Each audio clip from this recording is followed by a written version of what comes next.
Look, after those 39 asylum seekers were discovered in Western Australia late last week, Australian Border Force officials fear that people smugglers are getting ready for a new assault on our coastline.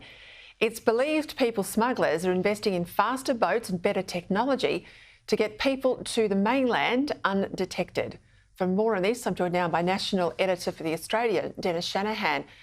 Well, I hate to say we're back here on this issue again, Dennis. 39 men we know now are from Pakistan, Bangladesh and India.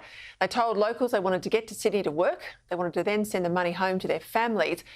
The concern here, of course, is these arrivals as an issue are a massive Achilles heel for Labor.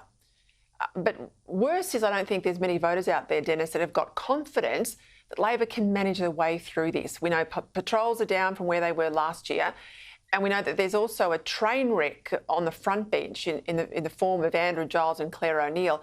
I think there's a lack of confidence that if this genie gets out of the bottle yet again, that Labor can put it back in.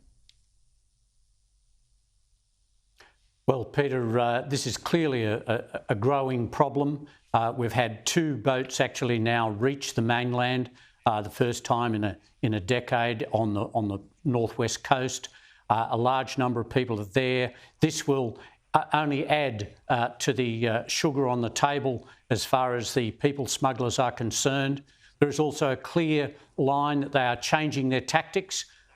Interestingly, and people smugglers are a global industry, what's been happening in the United States is that with the increased patrols to stop people coming across the border in Mexico, people are now using fast boats to bring people onto the beaches in California. So we're actually seeing a change in tactics globally, and this is bad news for Australia because we've actually had a decline in the number of aerial surveillance and naval patrols. So ultimately, if there are more people are trying to get to Australia, fewer ways to actually stop them, then it is going to happen. But I think the real danger for Labor here is that these couple of boat arrivals have actually acted as a great symbol on the big problem of immigration, the broader problem of immigration.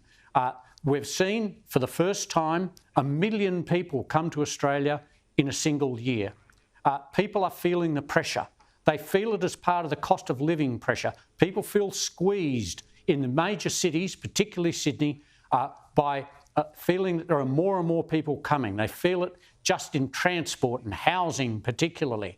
And so when they see people arriving and saying, we just came here to come to Sydney and get a job, they feel that pressure and it becomes a wider problem, particularly with the release of the detainees. Now, what we've seen is that the detainees, yes, the High Court ordered them to be released. The government has handled the procedure appallingly. And so what we're seeing is a building of the attraction to Australia where people smugglers, who surprisingly actually lie to the people they're taking money from and whose lives they're endangering, to actually get people to come. They've changed their tactics.